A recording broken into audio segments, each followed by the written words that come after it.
Beryl might be the greatest swordsman alive, but he doesn't realize it. Now in his 40s, he runs a small, quiet dojo out in the countryside, far from any real excitement. One morning, while he's going through his daily training drills in the yard, his father watches him with a heavy sigh and says he wishes there were some grandchildren around to keep him company. It's been years since Beryl took over the family dojo, but when it comes to romance, nothing has really changed. He's just as single as ever. Beryl replies that he's been too busy managing the dojo to worry about things like starting a family, but his father refuses to drop the subject. Half-jokingly, he even suggests Beryl should train a promising young female student and eventually marry her, but Beryl immediately shuts that idea down, pointing out how completely inappropriate that would be. The dojo has been passed down through their family for generations, and Beryl has dedicated himself fully to it since he inherited it. There was a time when he dreamed of gaining fame and respect as a swordmaster. Though his skills far outshine those of an ordinary swordsman, he's never thought of himself as deserving of such a grand title. Still, he takes pride in his role as a teacher, having trained many students who went on to achieve impressive things. Later that evening, after wrapping up the day's practice, Beryl sits down for dinner with his parents, but his father brings up the marriage talk again. Family, grandchildren, the whole works. He even tries to get Beryl's mother to back him up, though she takes a softer approach. She says these things can't be forced, but still hints that she hopes to see a grandchild someday. Beryl nearly chokes on his food at that.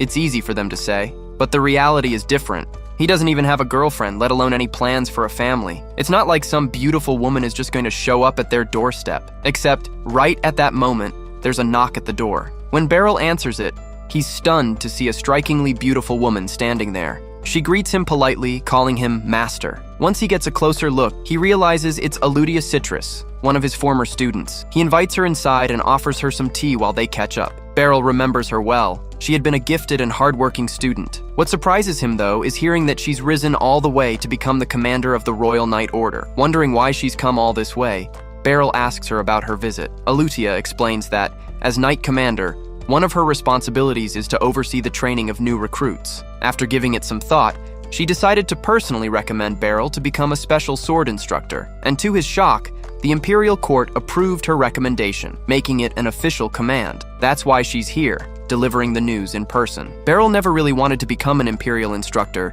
so his first instinct is to refuse the offer. But before he can even open his mouth, his father cuts in, warning him that rejecting an Imperial command isn't just rude, it could actually cost him his life. It's not something he can simply dismiss. Alutia quickly steps in, reassuring Beryl that no one's going to execute him for turning it down, but there would definitely be serious consequences. So, she says, it's probably safer if he just accepts. She then casually mentions that a carriage is already waiting to take them to the capital, and she'll explain the details of his new position the following day. Beryl is shocked that Alutia expects him to leave immediately, but his father doesn't seem bothered at all. In fact, he waves him off cheerfully, telling him to enjoy himself in the capital, and maybe even find a wife while he's there. He even jokes loudly that Alutia wouldn't be a bad choice. Mortified, Beryl tells his father to knock it off, especially since it's clearly making Alutia uncomfortable. He also points out that there's a big age gap between them. Still, Alutia shyly mutters that she wouldn't really mind. Not wanting to risk whatever serious consequences might come with refusing, Beryl agrees to go. While riding in the carriage with Alutia, Beryl notices something that catches him off guard. She's still carrying the sword he gave her, the very same blade he awards every student who graduates from his dojo. It's a symbol of completion, and she's kept hers in perfect condition all these years. He feels genuinely moved that she still values it so highly,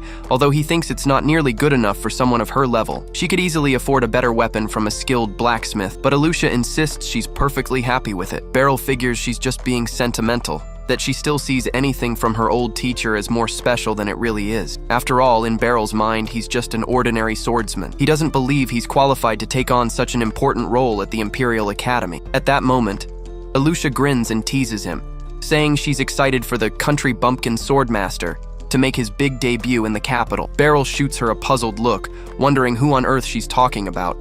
He's no bumpkin, and definitely not a swordmaster, at least in his own eyes. But Alutia insists otherwise. Whether he believes it or not, he's already famous among those who know swords. Many of his former students have gone on to become celebrated warriors and adventurers. In the right circles, Beryl is practically a legend, though Alutia admits she's not a huge fan of the nickname he's earned over the years. Beryl laughs at the story, but doesn't really believe it. As far as he's concerned, Alucia is probably the only person left who still thinks of him as anything special. Before long, they reached the royal capital. Alucia dropped Beryl off at a quiet little inn, telling him to get some rest and promising she'd come back for him in the morning. True to her word, she showed up the next day and brought him to the royal castle, where she formally introduced him to the Knight Order. Standing before the gathered recruits, Alucia proudly declared that Beryl was so talented that even she wouldn't stand a chance against him, and that they should consider themselves fortunate to be trained by someone of his level. However, not everyone seemed convinced. A few knights exchanged skeptical looks, and one in particular didn't bother to hide his disapproval. Clearly, some doubted whether Beryl really deserved the position. Later, as Beryl and Alucia strolled through the castle halls, she congratulated him on becoming an official special instructor. She explained that the role wouldn't be too demanding. He would only need to train the recruits 3 or 4 times a month. That way, he could still manage the dojo back in his village without much disruption. Suddenly, a young woman came running toward them, practically bursting with excitement. She had been waiting for this moment. Her name was Kiruni, a former student of Beryl's from a couple of years ago. Beryl remembered her well. Her dream had always been to join the Knight Order, and seeing her achieve it filled him with pride. Although she was still a trainee and had a long road ahead before becoming a full-fledged knight, she was thrilled to be able to train under Beryl once more. Alucia seemed just as happy about it too.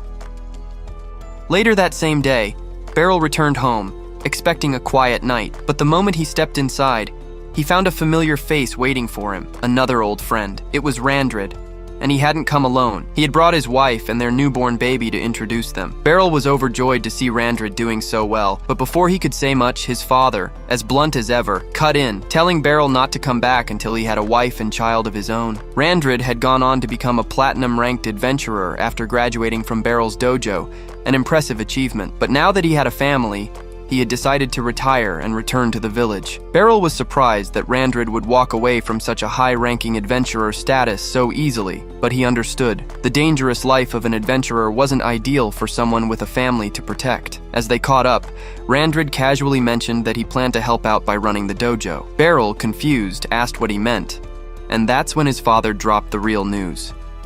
He had already decided that Randrid would take over the dojo, meaning Beryl no longer needed to stay. In short, his father had kicked him out, even though technically, Beryl was the owner of the dojo now. The next day, Beryl explains everything to Alucia, telling her that he'll need to find a place to live in the city. The inn he stayed at the previous night was way too upscale to be a permanent solution, so he's hoping to find somewhere a bit more affordable. Alucia is happy to offer her help with the search. Half-jokingly, she even suggests that Beryl could just stay at her house, but Beryl quickly refuses, saying it wouldn't be appropriate. Alucia's disappointment is obvious, but she doesn't argue. Instead, trying to lighten the mood, she asks if he'd at least like to grab lunch together. Beryl agrees, and they start heading toward a nearby restaurant. However, before they get far, a voice suddenly calls out, criticizing Alucia for walking around in public with a man and speaking to him so casually, even calling him master without formality. It's clear this girl has some kind of bad blood with Alucia. She looks outraged that the Knight Commander would be seen in such an undignified situation with someone who to her looks like just a random man. Beryl tries to stay under the radar, keeping his head down to avoid causing a scene, but the girl doesn't let up. She storms up to him and yanks his mask down, demanding to see his face. The moment she does, her whole demeanor changes. She immediately addresses him as Master, leaving Beryl completely confused. He doesn't recognize her at all until she reminds him her name is Serena, and he once saved her life and taught her the basics of sword fighting. It takes a moment, but then the memories start coming back. Beryl remembers a badly wounded girl he had rescued about 20 years ago. He had nursed her back to health and given her some training before they eventually parted ways. He hadn't seen her since. Beryl, now officially part of the Black Rank, is genuinely surprised to find out Serena has also become a Black Rank adventurer. Serena apologizes for not visiting him all these years, but also asks what has brought him to the capital so suddenly. Alucia steps in to explain that Beryl has been appointed as a special instructor for the Knight Order, and that she's been helping him find a place to live. However, Serena immediately cuts in, insisting that she'd be far better suited for the task. After all, she spent years staying in different inns and knows the best spots. Before long, Alucia and Serena are bickering back and forth, each arguing that they should be the one helping Beryl find his new home. Stuck awkwardly between the two, Beryl has no idea why there's so much tension between them. Still, with their combined and often chaotic efforts, they eventually manage to find him a decent inn that fits his needs. Once everything is settled, Beryl thanks both women for their help. Then, with an exhausted sigh, he pleads with them to stop arguing, for the sake of his own sanity, because he's had more than enough shouting for one day. Out of respect for him, both women finally fall silent, and the three of them head back together without any more drama. The two women walked away in silence. The city's hustle and bustle might not be his ideal environment, and he's not exactly fond of all the noise and chaos that come with it. However, knowing that many of his former students are nearby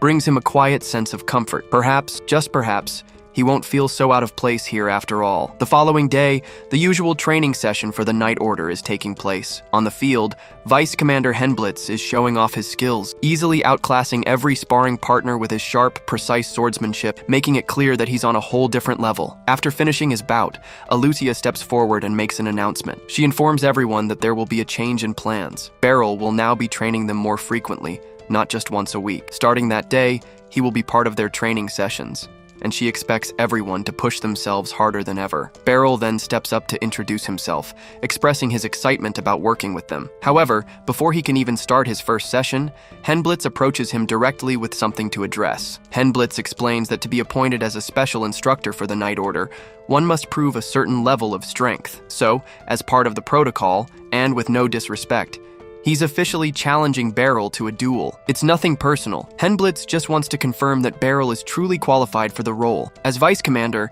Henblitz has the authority to issue such a challenge, and Alutia unsurprisingly approves without hesitation. Beryl sighs quietly, wishing she would stop signing him up for things without consulting him first. But Henblitz has issued the challenge, and now he has no choice but to accept. Henblitz believes that the only reason Beryl is here is because Alutia still holds admiration for her former mentor. But just because he was her instructor doesn't automatically mean he's suited for the role. Henblitz intends to prove that by defeating him in front of everyone. Oddly enough, Beryl agrees with most of Henblitz's points. He's never thought of himself as worthy of the title of special instructor. However, if he loses here, it will reflect poorly on Alutia, who stuck her neck out for him. For her sake, he decides to give the fight his all. The duel begins, with Henblitz charging forward in a flash of speed, closing the distance between them almost instantly. Beryl raises his sword, calmly deflecting the onslaught of strikes aimed at him.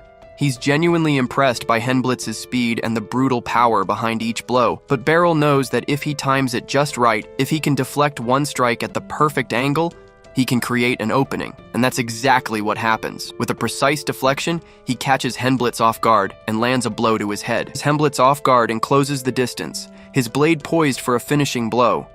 Henblitz freezes, knowing that if this were a real fight, he'd be dead. That earns Beryl a point. The two reset their stances, and this time, Henblitz charges in even faster. Beryl is still impressed by Henblitz's raw strength, but his movements are predictable, and Beryl easily deflects each attack with practiced precision. Realizing that Beryl won't be defeated so easily, Henblitz decides to stop holding back. He unleashes his signature move, the Roaring Blade, a high-speed spinning attack so powerful it can't be blocked or parried by normal means. It's a move meant to end a fight in one blow, but just as the blade swings toward him, Beryl vanishes. In an instant, he reappears behind Henblitz, his sword resting calmly at the man's neck, signaling the end of the fight. Henblitz doesn't seem angry, though. He's stunned, yes, but more in awe than anything else. With a nod, he admits defeat with humility and apologizes for doubting Beryl's abilities earlier. Later, Henblitz organizes a small party to officially welcome Beryl as the new night instructor. But even during the celebration, he can't shake the question that's been nagging at him. How did Beryl counter his spinning move? Beryl, as always, downplays it, explaining that he simply moved with Henblitz's rotation, using it to slip behind him. It sounds easy enough, but Beryl admits it takes a lot of timing, instinct, and experience to pull off. Henblitz laughs, amazed at how casually Beryl describes something so impressive.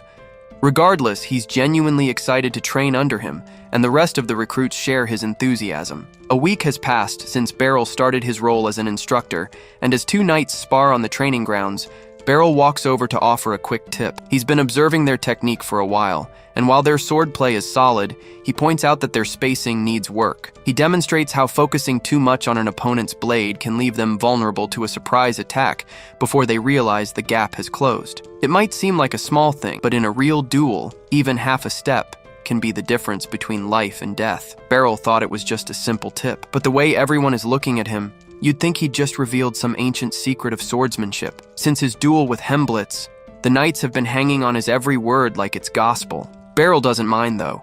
It's definitely made his training sessions run a lot smoother. After the session ends, Beryl takes a seat to relax, and Hemblitz walks over to hand him a towel to dry off. A little while later, Kirini approaches and asks if Beryl has any plans for the rest of the day. He hadn't really planned on doing much, and that's all she needs to know. Before she even asks, Karuti senses it's the right moment. She turns to Beryl and wonders if he'd like a brief tour around the city. He pauses, thinking it over, and realizes he's hardly seen any of Baltrain since arriving, so he agrees. Karuti lights up with joy and rushes off to throw on something more casual. Elsewhere in the capital, Alutia is buried in a stack of meetings with royal dignitaries, updating them on the Night Order's progress, especially regarding their newly appointed special instructor. She confidently tells them that Beryl has already exceeded expectations. With everything settled, the meeting comes to an end. She remembers what people told her before she accepted the position. If you want to keep sharpening your swordsmanship, don't become a mech captain. The red tape alone will wear you down. But Alutia hadn't taken the job for herself. She did it because it was the only way to bring Beryl to the capital. Years ago, when Alutia was just a child,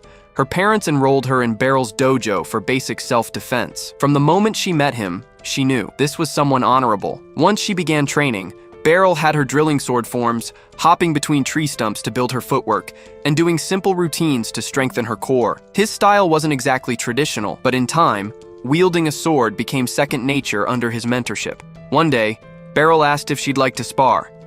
She leapt at the chance, eager to prove how far she'd come. But as soon as the match began, she realized she couldn't find a single flaw in his stance.